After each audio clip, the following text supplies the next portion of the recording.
Hello students, कैसे हैं आप सब लोग। Welcome back to another video. Akash Kamra math classes में आपका स्वागत है। तो स्टूडेंट्स, आज हम कर रहे हैं हमारे एक्सरसाइज 2.3 का क्वेश्चन नंबर 3। क्वेश्चन 2 अभी इसका रहता है, उसके लिए थोड़ा बेसिक पढ़ना पड़ेगा। पहले हम 3, 4, 5 करेंगे, उसके बाद हम क्या करेंगे क्वेश्चन नंबर 2।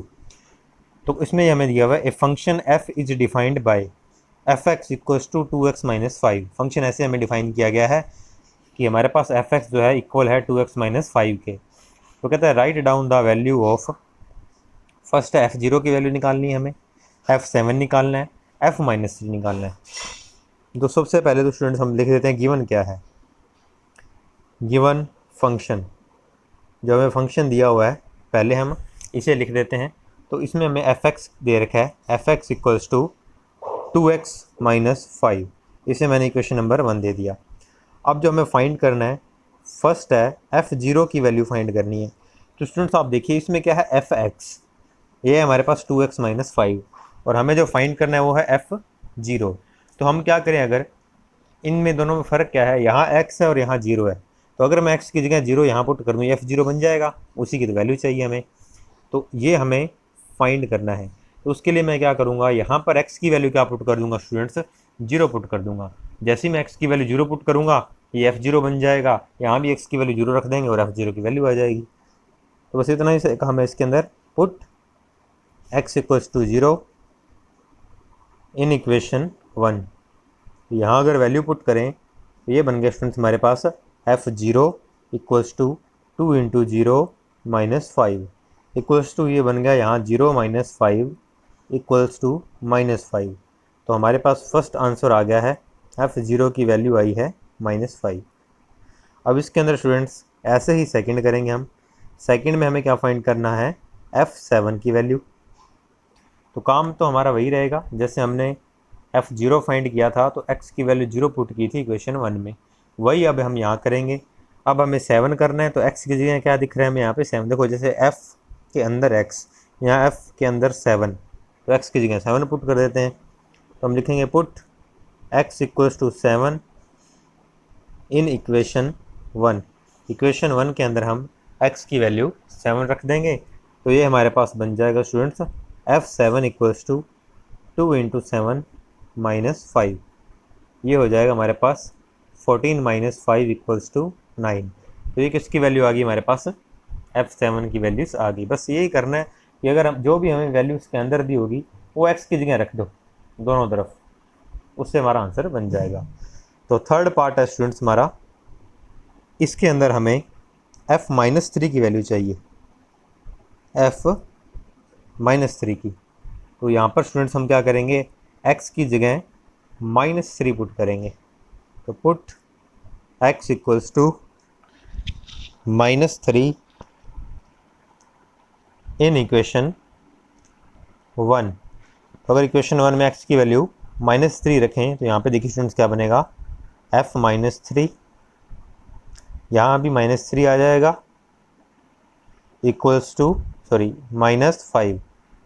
ये बन जाएगा -6 -5 -11। तो स्टूडेंट्स ये था हमारा क्वेश्चन नंबर 3।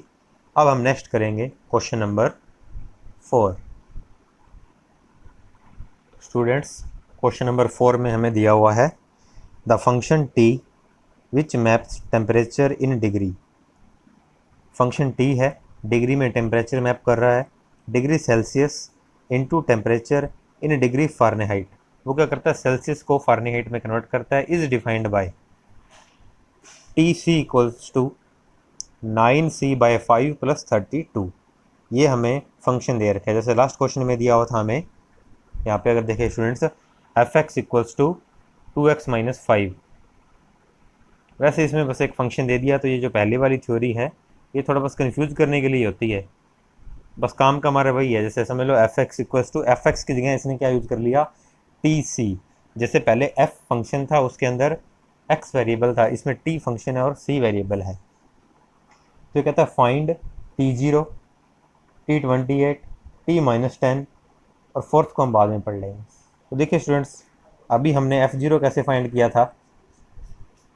F0 हमने क्या कहा था कि यहाँ x है, f के अंदर x है, यहाँ f के अंदर 0 है। इस x को अगर मैं 0 पुट कर दूं तो ये f0 बन जाएगा, इधर भी 0 रख देंगे, f0 की वैल्यू आ जाएगी।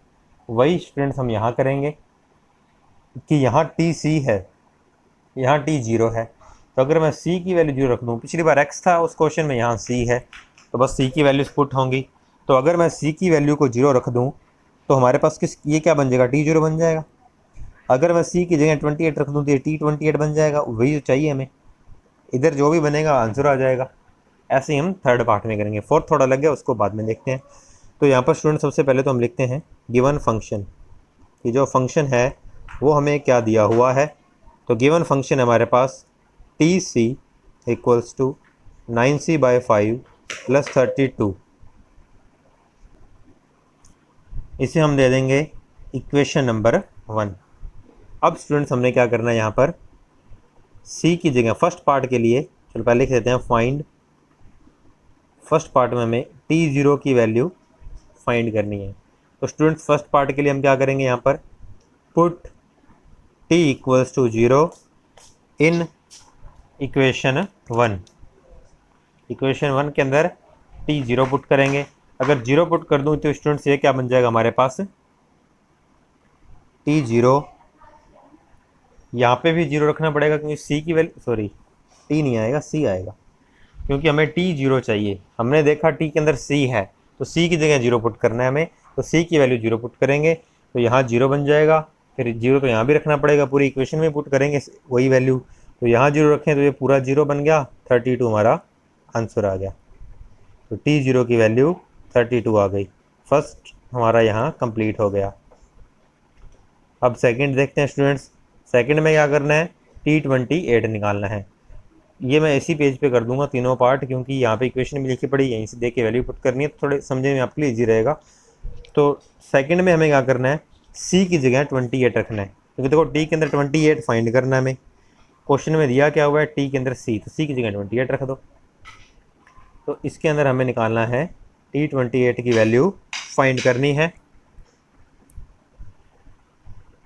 तो यहाँ पर अगर हम 28 रखें students, put c equals to 28 in equation 1, तो ये बन जाएगा t28 इक्वल्स टू 9 28/5 प्लस 32। तो यहाँ मल्टीप्लाई करके एलसीएम लेंगे और हमारा स्टूडेंट्स क्या बन जाएगा, आंसर बन जाएगा। तो मल्टीप्लाई करें तो यहाँ आएगा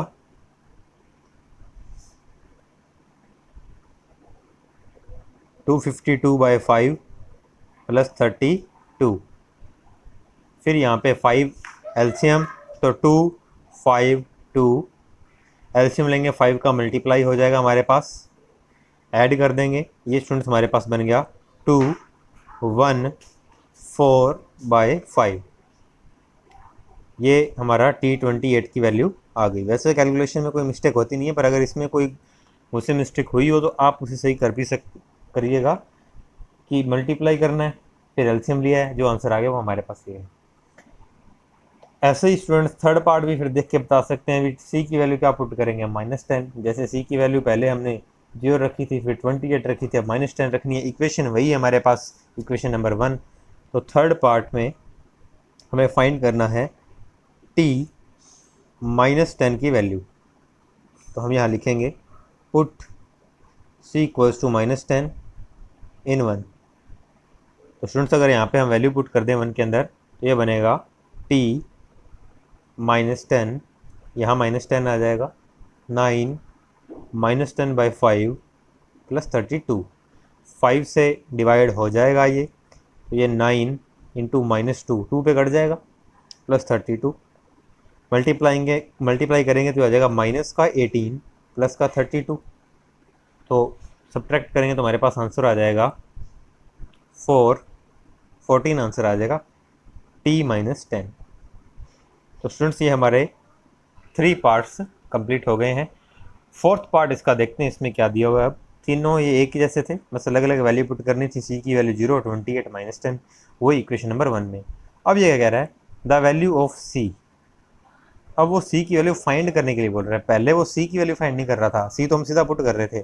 हम देखते थे टी के अंदर क्या है भाई, 0 है, तो वही सी की वैल्यू है 0, सी की वैल्यू पुट कर दी। टी के अंदर क्या है 28, हमने कहा यहाँ पे टी के अंदर क्या है सी, तो सी की वैल्यू 28 होगी, तो सी 28 पुट कर दिया। टी के अंदर क्या है -10, यहाँ टी में क्या है सी, तो सी की वैल्यू -10 होगी, हमने -10 पुट कर दी। पर यहाँ पे वो सी की वैल्यू फाइंड करने के लिए बोल रहा है और दिया क्या है, टी सी की वैल्यू 212 दी है। तो स्टूडेंट्स ज़्यादा कन्फ्यूज नहीं होना है, बस इतने देखना है वैल्यू क्या दी हुई है हमें टी सी की, तो वो टी सी की वैल्यू हम यहाँ रख देंगे 212। पूछा क्या है सी, इक्वेशन में रह क्या गया, सी रह गया तो सी आ जाएगा, बाकी सारा एक तरफ कर देंगे, सी की वैल्यू आंसर आ जाएगी। तो बस इसी इक्वेशन में टी सी की वैल्यू हमें क्या पुट कर देनी है, 212 पुट कर देनी है, अपने आप सी आ जाएगा। जो गिवन है बस वो पुट कर दिया करो, यहाँ टी सी की वैल्यू गिवन है तो टी सी की वैल्यू पुट कर देंगे हम, पूरा का पूरा टी सी दिया हुआ है 212, तो हम ये रखेंगे अब इक्वेशन नंबर 1 में। तो स्टूडेंट्स पार्ट 4 के लिए इक्वेशन 1 को मैंने दोबारा से लिखा है, आपको ये दोबारा लिखने की जरूरत नहीं है, पेज चेंज हो गया था इसलिए। हाँ, इसमें अब जो मैं लिख रहा हूँ ये बस आपको लिखना है। फोर्थ पार्ट में हमें फाइंड क्या करना है, सी की वैल्यू फाइंड करनी है, और लिखेंगे यहाँ पर हम नीचे गिवन है हमारे पास टी सी इक्वल्स टू 212, ये इक्वेशन नंबर मैंने दे दी यहाँ पर 2। ये इक्वेशन 1 लास्ट पेज पे लिखी हुई, आपको दोबारा से लिखने की जरूरत नहीं है। अब हम क्या करेंगे, टी सी की वैल्यू इक्वेशन नंबर 1 में पुट कर देंगे बस सीधा डायरेक्ट। तो हम लिख रहे हैं put T C equals to 212 in equation 1। Equation 1 के अंदर हम ये वैल्यू पुट कर देंगे। तो ये वैल्यू स्टूडेंट्स अगर मैं रख दूं तो टी सी की जगह तो क्या आ जाएगा हमारे पास 212 इक्वल्स टू क्या है 9c/5 + 32। तो यहाँ हमारा क्या रहेगा स्टूडेंट्स काम, अब 32 को हम इधर ले आएंगे, बाद में 5 का क्रॉस मल्टीप्लाई कर देंगे, 9 से डिवाइड कर देंगे, सी आ जाएगा। सी ही तो हमें फाइंड करना है, तो पहले मैं 32 को इस तरफ लेके आ रहा हूँ, तो ये हो गया 212 - 32 इक्वल्स टू स्टूडेंट्स हमारे पास 9c/5। इनको माइनस करें तो ये हमारे पास बनेगा 180 9c/5। नेक्स्ट आप स्टूडेंट्स क्या करोगे, क्रॉस मल्टीप्लाई करके 5 को इधर ले आओगे, तो ये हो जाएगा 180 × 5 इक्वल्स टू 9c। c चाहिए तो अब 9 को डिवाइड में ले आओ, तो यहाँ पे हमारे पास हो गया स्टूडेंट्स c इक्वल्स टू 180 × 5/9। ये 9 क्या हो जाएगा, अपॉन में आ जाएगा क्रॉस मल्टीप्लाई से। अब ये कट जाएगा स्टूडेंट्स, 9 2 जा 20 पर कट गया और 100 हमारा आंसर आ गया। तो यहाँ सेंटीग्रेड ये जो हमारी वैल्यू आई है वो कितनी आई है, 100 आई है। तो ये हमारा क्वेश्चन का फोर्थ पार्ट था। अब हम करेंगे क्वेश्चन नंबर 5। तो स्टूडेंट्स क्वेश्चन 5 थोड़ा सा मुश्किल है, पहली बार कर रहे हो इसलिए आप तो वीडियो को स्किप मत कीजिएगा और एक दो बार रिपीट करके देखिएगा, इजीली आपको क्वेश्चन समझ आ जाएगा। तीनों पार्ट ही इसके एक जैसे हैं, 3 पार्ट हैं इसके अंदर। तो स्टूडेंट इसमें हमें क्या कहा गया है, find the range of each of the flowing function. Find the range of each of the flowing function, range find करनी है हमें फंक्शन क्या दिया है स्टूडेंट्स क्वेश्चन के अंदर, f(x = 2 - 3x)। वो कहता है x बिलोंग्स टू r है और x ग्रेटर देन 0 है। तो सबसे पहले तो आपको ये ध्यान रखना स्टूडेंट्स, हमेशा हम f(x) को क्या लिख सकते हैं, y लिख सकते हैं।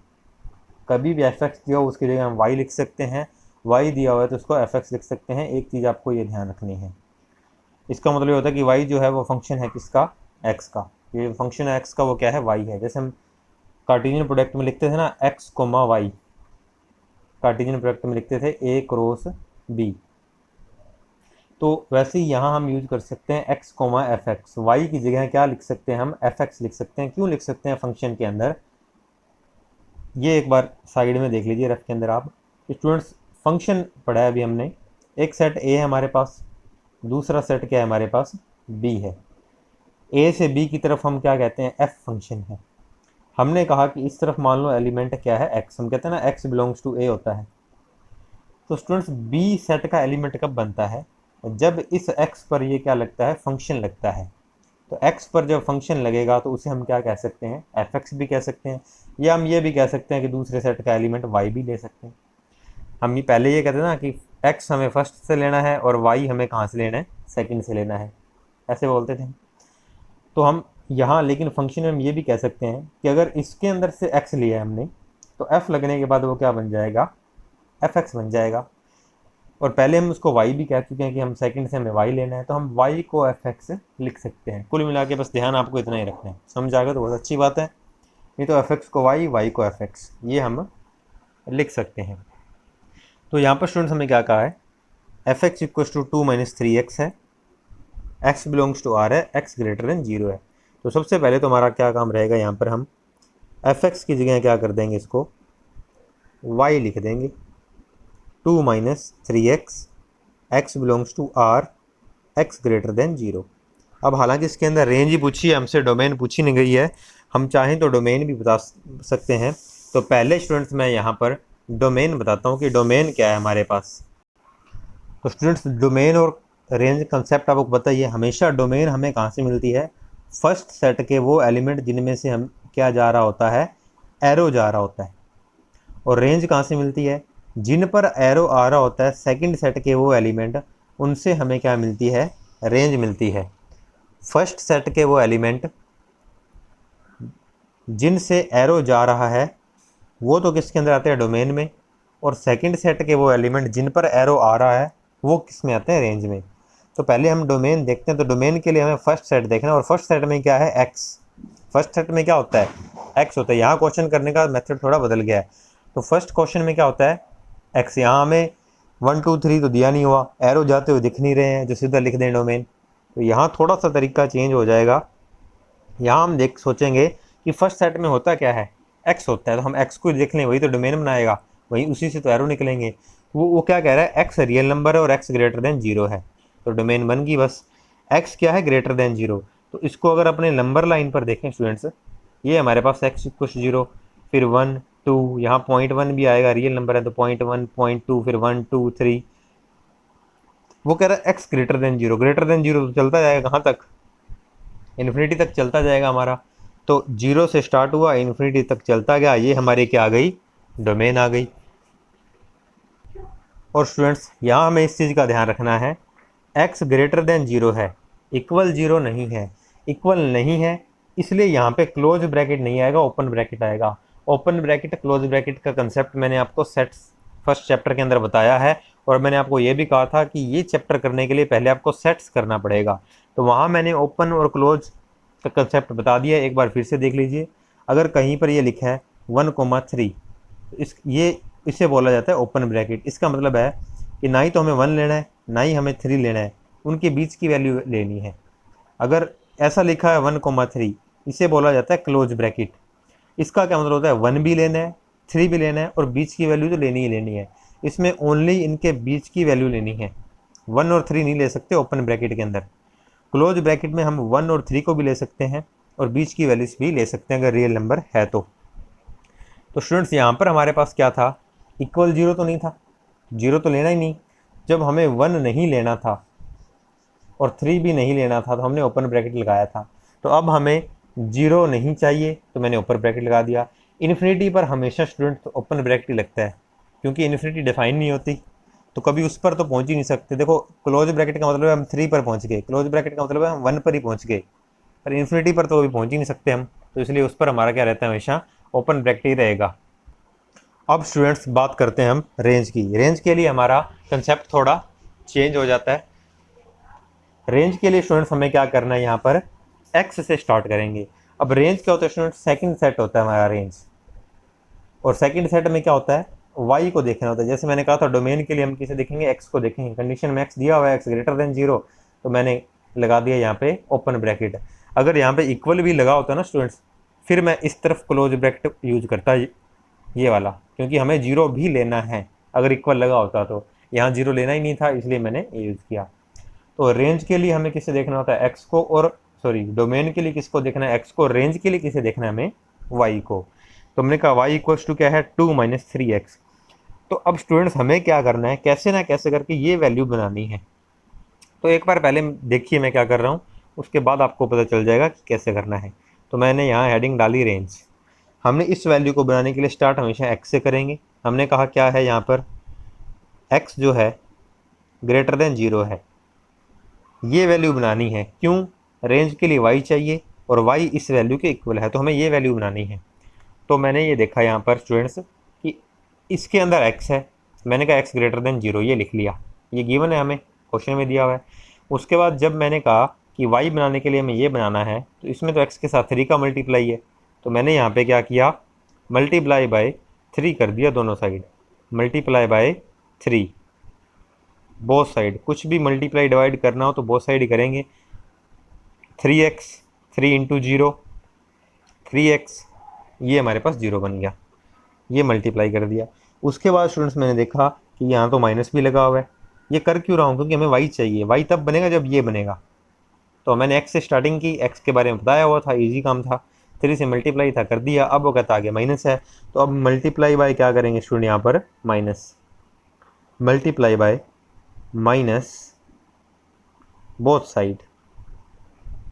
तो स्टूडेंट्स मैंने माइनस से मल्टीप्लाई कर दिया, ये हो गया 3x, और 0 को माइनस से मल्टीप्लाई करोगे कोई फ़र्क नहीं पड़ेगा, लेकिन साइन का बीच में फ़र्क पड़ जाएगा। देखिए कैसे, वही नंबर लाइन पे चलते हैं। ये हमारे पास 0, ये है -1 और ये है -2। तो स्टूडेंट्स -1 और -2 में कौन बड़ा है, -1 बड़ा है, जो 0 के करीब होगा वही बड़ा होगा। नेगेटिव की साइड से देखें, पॉजिटिव में देखें, जो 0 से दूर होता है वो बड़ा होता है। अगर आपको -1 का नुकसान हो या -2 का नुकसान हो तो किस में आपको बेनिफिट है, -1 वाले में बेनिफिट है। तो यहाँ हमारे पास -1 और -2 में कौन बड़ा है, -1 बड़ा होता है। अगर मैं अब इसको नेगेटिव से दोनों तरफ मल्टीप्लाई कर दूँ माइनस से, तो ये 1 हो जाएगा, ये 2 हो जाएगा। स्टूडेंट अगर मैं यही साइन यूज कर लूँ तो ये गलत हो गया हमारा, क्योंकि 1 ग्रेटर देन 2 हो ही नहीं सकता। साइन हमारा कौन सा यूज होगा, इधर वाला। तो कभी भी आप अगर नेगेटिव से मल्टीप्लाई करते हो, साइन क्या हो जाता है, ग्रेटर देन और लेस देन वाला साइन क्या हो जाता है, चेंज हो जाता है। इक्वल में तो फ़र्क नहीं पड़ता हमारा। ग्रेटर देन, जैसे अगर -2 इक्वल्स टू -2 होता है हमारे पास, अब इसे मैं माइनस से मल्टीप्लाई कर दूँ तो 2 इक्वल्स टू 2 हो गया। इक्वल में फ़र्क नहीं पड़ेगा, लेकिन अगर हमारे पास ग्रेटर देन लेस देन होता है ना, तो माइनस से मल्टीप्लाई करने के बाद साइन का फ़र्क पड़ जाता है। ये एग्जांपल्स मैंने आपको बताया है, ऐसे ही आप कोई और वैल्यू भी उठाकर कर सकते हो। तो यहाँ पर जैसे ही हमने माइनस से मल्टीप्लाई किया था, साइन हमारा ऐसे हो जाएगा, चेंज हो जाएगा। उसके बाद देखा स्टूडेंट्स 2 था अभी हमारे पास, तो 2 ऐड कर देते हैं। एडिंग 2 बोथ साइड, दोनों साइड मैंने क्या ऐड कर दिया, 2 ऐड कर दिया। तो हो जाएगा 2 - 3x लेस देन 2 + 0, ये हो गया 2 - 3x लेस देन 2। तो स्टूडेंट्स यहाँ पर मैंने देखा कि 2 - 3x को क्या लिख सकता हूँ मैं, y। तो यहाँ मैंने 2 - 3x को लिख दिया, y लेस देन हो गया हमारे पास 2। अब वापस चलते हैं, डोमेन कैसे निकली थी इसको देखिए। डोमेन के लिए मैंने कहा था किसे देखना होता है, x को, क्योंकि पहले सेट के एलिमेंट को देखना होता है। तो हम यहाँ x के पास आए थे, वो कहता है x कहता मैं ग्रेटर देन 0 हूँ। तो हमने ये डायग्राम बना के देखा था कि 0 से बड़ा है तो 0 से आगे स्टार्ट होगा और इन्फिनिटी तक जाएगा। हमने 0 से आगे स्टार्ट कर दिया, इन्फिनिटी तक चला गया। 0 नहीं लेनी थी, इसलिए मैंने ओपन ब्रैकेट लगा दिया। अगर क्वेश्चन में यहाँ इक्वल दिया होता तो फिर यहाँ मैं क्लोज ब्रैकेट यूज करता। तो अगर डोमेन के लिए x देखना था तो रेंज के लिए क्या देखना है, y। और स्टूडेंट्स अब हमारे पास रेंज के लिए y बन गया। जैसे हम सीधा डोमेन के लिए इसको देखा था ना, अब बस हमें रेंज लिखने के लिए इसे देखना है, y को। तो यहाँ देखिए स्टूडेंट्स, ये लिखा कैसे है मैंने, मैं इसे इक्वेशन दे देता हूँ 1। तो ये जो 2 - 3x है, ये y कैसे बना, बाय 1, क्योंकि हमारे पास 2 - 3x को y लिख सकते हैं बाय 1। अब देखिए रेंज के लिए y देखना है, तो नंबर लाइन जब y आपको मिल जाए ना, फिर नंबर लाइन ड्रॉ कर लो कि ये हमारे पास मान लो स्टूडेंट्स 3 है, ये 2 है, ये 1 है, 0 है, -1 -2, और इस तरफ क्या आ जाएगा, -इन्फिनिटी। वो कहता है y लेस देन 2 है, 2 से लेस देन है मतलब इस तरफ आ जाएगा, 2 से लेस देन है तुम्हारा इस तरफ आ जाएगा। तो यहाँ पर रेंज हम क्या लिख सकते हैं, -इन्फिनिटी। इन्फिनिटी पर तो मैंने आपको बताया था ओपन ही लेना है। 2 यहाँ भी मैंने ओपन ब्रैकेट लगाया क्योंकि इक्वल का साइन नहीं है। जब इक्वल का साइन हो तब हम क्या यूज़ करते हैं, क्लोज ब्रैकेट। या कहीं पर क्लोज ब्रैकेट दिया है तो इक्वल का साइन भी साथ में लगता है। यहाँ साइन नहीं है तो ये हमारी क्या बन गई स्टूडेंट्स, रेंज बन गई। तो हमें करना क्या है, वीडियो को जरूर देखिएगा रिपीट करके, कि डोमेन तो इजी समझ आ जाएगी, एक्स जो दिया हुआ है नंबर लाइन से पता चल जाएगा क्या है। डोमेन रेंज के लिए हमें क्या करना है स्टूडेंट, वाई फाइंड करना है। जैसे मैंने यहाँ पे वाई फाइंड किया है। अब वाई फाइंड करने के लिए एफ एक्स तो क्वेश्चन में दिया ही था, मैंने उसको वाई लिखा था, ये वैल्यू यानी कि इसकी वैल्यू फाइंड करनी है। अब इसमें मैंने देखा एक्स है तो एक्स हमें दिया हुआ था, वहाँ से हमने स्टार्टिंग की, फिर 3 से मल्टीप्लाई किया, फिर माइनस से मल्टीप्लाई किया, फिर 2 ऐड कर दिया। ये इसलिए किया कि जब ये सारा बन जाएगा तो फिर वाई बन जाएगा। तो उससे हमारा ये क्वेश्चन आगे हो गया था। अब हम करते हैं इसका सेकंड पार्ट। तो स्टूडेंट्स सेकंड पार्ट है ये हमारा, वही प्रोसेस रहेगी। सबसे पहले हमने एफ एक्स को वाई लिखना है, एक्स स्क्वेयर प्लस 2 आ गया, और हमारे पास यहाँ पर क्या है, x is a real number.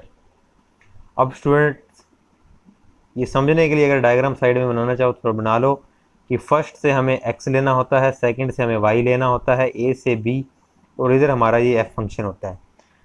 First से जो एरो जाता है वो हमारे पास किस में आते हैं, डोमेन में, और सेकंड वाले रेंज में। तो एरो किन से जाता है, फर्स्ट वाले एलिमेंट यानी कि एक्स से। तो डोमेन के लिए हमें किसको देखना है स्टूडेंट्स, एक्स को देखना है। अब लास्ट क्वेश्चन में तो एक्स ग्रेटर देन 0 दिया हो तो उसमें देख लिया, यहाँ पे वो कह रहा है x is a real number. तो रियल नंबर तो -∞ टू +∞ होते हैं। तो हमारी डोमेन क्या बन गया फिर, इस बार तो ग्रेटर देन 0 दिए नहीं हुआ, नंबर लाइन ड्रॉ करने की जरूरत नहीं है, बस सीधा रियल नंबर है। चलो नंबर लाइन से अगर आपको समझ जाता है तो यहाँ से देख लीजिए कि एक्स रियल नंबर है, तो रियल नंबर -∞ तो इन्फिनिटी के बीच होता है। तो हमारा आंसर क्या आ गया, चाहे तो हम लिख दें रियल नंबर और चाहे हम लिख दें -∞ टू इन्फिनिटी, क्योंकि रियल नंबर -∞ से इन्फिनिटी तक होते हैं। वही हमने काम करना है, डोमेन के लिए देखना एक्स को ही है। उसके बाद हमारी स्टार्ट होती है स्टूडेंट्स रेंज। रेंज के लिए अब लास्ट क्वेश्चन में एक्स ग्रेटर देन 0 था, पहले मैंने वो लिखा था, फिर आगे आगे मल्टीप्लाई करते गए थे। अब यहाँ पे देखें भी एक्स तो रियल नंबर दिया हुआ है, इससे तो काम बन नहीं रहा, तो मैंने इसमें देखा, बनाना तो मैंने यही है ना, ये बनाऊंगा तभी वो वाई बनेगा, वाई की वैल्यू चाहिए, क्योंकि रेंज के लिए हमें क्या चाहिए होता है, वाई। तो यहाँ मैंने देखा स्टूडेंट, यहाँ दिया हुआ है एक्स स्क्वेयर, किसी भी स्टूडेंट्स नंबर का स्क्वेयर करोगे ना, हमेशा वो ग्रेटर दैन इक्वल 0 आएगा। अगर मान लो एक्स की वैल्यू 0 है तो एक्स स्क्वेयर 0 आ जाएगा, एक्स की वैल्यू -1 है तो एक्स स्क्वेयर 1 आ गया, ग्रेटर देन 0 आ गया। एक्स 1 है फिर तो 1 आएगा ही आएगा, माइनस भी पॉजिटिव आ रहा है, पॉजिटिव तो पॉजिटिव आएगा ही आएगा, 0 0 बन गया, तो ग्रेटर देन इक्वल 0, 0 भी आंसर बन रहा है और बाकी सारे पॉजिटिव बनेंगे। अगर -2 रखूँ तो 4 बन जाएगा। तो ऐसे ना कोई ना कोई आपको खुद को पिक करना है, 3 क्वेश्चन है, प्रैक्टिस करोगे तो हो जाएंगे। तो यहाँ पे हम एक्स स्क्वेयर को पिक करें कि एक्स स्क्वेयर हमेशा ग्रेटर देन 0 रहेगा, किसी भी नंबर का स्क्वेयर करें हमेशा पॉजिटिव रहता है वो, ये बन गया। उसके बाद हमने देखा वाई बनाने के लिए 2 ऐड करना पड़ेगा, तो स्टूडेंट्स मैंने यहाँ पर क्या कर दिया, 2 ऐड कर दिया। तो आप साइड में भी बता सकते हो अगर ऊपर नहीं लिखा तो, एडिंग 2 बोथ साइड, साइड में बताओ कोई दिक्कत नहीं है, साइड में भी बता सकते हो। उसके बाद स्टूडेंट्स हमारे पास इसको अगर इक्वेशन नंबर 1 दे हम, तो एक्स स्क्वेयर प्लस 2 को क्या लिख सकते हैं, वाई। ये हमारे पास वाई बन गया, ग्रेटर देन इक्वल 2 हो गया। इसे मैंने वाई लिखा कहाँ से, बाय, इसे 2 देते हैं, लास्ट फर्स्ट पार्ट में हमने 1 यूज कर लिया, बाय 2। अब स्टूडेंट वाई मिल गया, जब वाई मिल गया तो रेंज बता सकते हैं। अब देखो स्टूडेंट इक्वल भी आया है, तो अब हमारा ओपन क्लोज ब्रैकेट यूज होगा। अगर नंबर लाइन बनाए तो अब 2 भी लेना है हमें, और बाकी वो कहता है कि 2 से क्या नंबर है, सारे बड़े लेने हैं। तो स्टूडेंट्स रेंज यहाँ पे हमारी फिर क्या बन जाएगी कि हमें 2 भी लेना है, जब उसी नंबर को भी लेना हो, इक्वल का आ जाए तो हम क्लोज ब्रैकेट यूज करते हैं। आगे का ग्रेटर देन है 2, ग्रेटर देन कितना है, 3 भी ग्रेटर देन होता है 2 से, 4 भी होता है, 5 भी होता है, 6 भी होता है, इन्फिनिटी भी होता है। और इन्फिनिटी के लिए तो हम क्या यूज करेंगे, ओपन ब्रैकेट ही यूज करेंगे। तो ये सेमी क्लोज सेमी ओपन है। तो ये स्टूडेंट्स हमारा सेकेंड पार्ट हो गया। तो स्टूडेंट्स इसका लास्ट है थर्ड पार्ट, इसमें हमें दे रखा है f x equals to x, और हमें क्या करना है, और एक्स दे रखा है रियल नंबर, जैसे फर्स्ट पार्ट में था। तो फर्स्ट हमारा क्या काम रहता है, एफ एक्स को क्या लिखते हैं स्टूडेंट्स हम, वाई। तो एफ एक्स को हम क्या लिखेंगे, y equals to x, equation number 1 बन गई, और यहाँ पे साइड में हमारा चलेगा कि एक्स हमारा रियल नंबर है। तो स्टूडेंट्स सबसे पहले वो देखो यहाँ पे हमने क्या किया था, ये लिखने के बाद हमने डोमेन के लिए एक्स को देखना होता है, एक्स रियल नंबर है तो डोमेन भी रियल नंबर बन गई थी। तो यहाँ भी हम यही करेंगे कि डोमेन के लिए हमें एक्स को देखना होता है, एक्स इसमें रियल नंबर दिया है, तो डोमेन भी क्या बन गई हमारी, रियल नंबर, और रियल नंबर -∞ से इन्फिनिटी होते हैं, दोनों ही आंसर सही है। कोई एक भी लिख सकते हो, दोनों भी लिख सकते हो। उसके बाद स्टूडेंट्स हमने क्या देखनी होती है, रेंज। अब रेंज के लिए स्टूडेंट्स हमें क्या करना होता है कि इस साइड को बनाना होता था, लेकिन यहाँ तो ऑलरेडी बनी बनाई है, एक्स ही तो है अकेला, और एक्स ही हमें दे रखा है। एक्स क्या है, रियल नंबर, और एक्स किसके इक्वल है, वाई के, तो वाई भी स्टूडेंट्स क्या हो गया, real number. X real number है, एक्स इक्वल है वाई के, तो अपने आप वाई भी क्या हो गया, रियल नंबर। तो रेंज भी हमारी क्या आ गई यहाँ पर, रेंज हमारे पास रियल नंबर ही बन जाएगी। रियल नंबर, या फिर आप माइनस इन्फिनिटी से इन्फिनिटी। कैसे स्टूडेंट्स? क्योंकि इसकी लेफ्ट में ना अकेला एक्स ही है, अगर स्क्वायर होता +3 होता या -3 होता फिर हमें बनाते, इसमें तो है ही अकेला एक्स, और उसके तो हमें पता है कि वो रियल नंबर है। तो x real number, x equal है वाई के, तो वाई भी क्या हो गया? Real number. तो ये स्टूडेंट्स हमारी बन गई रेंज। तो स्टूडेंट्स वीडियो अगर आपको अच्छी लगी हो तो चैनल को सब्सक्राइब करें, वीडियो को लाइक करें, शेयर करें। थैंक यू स्टूडेंट्स, मिलते हैं नेक्स्ट क्लास में।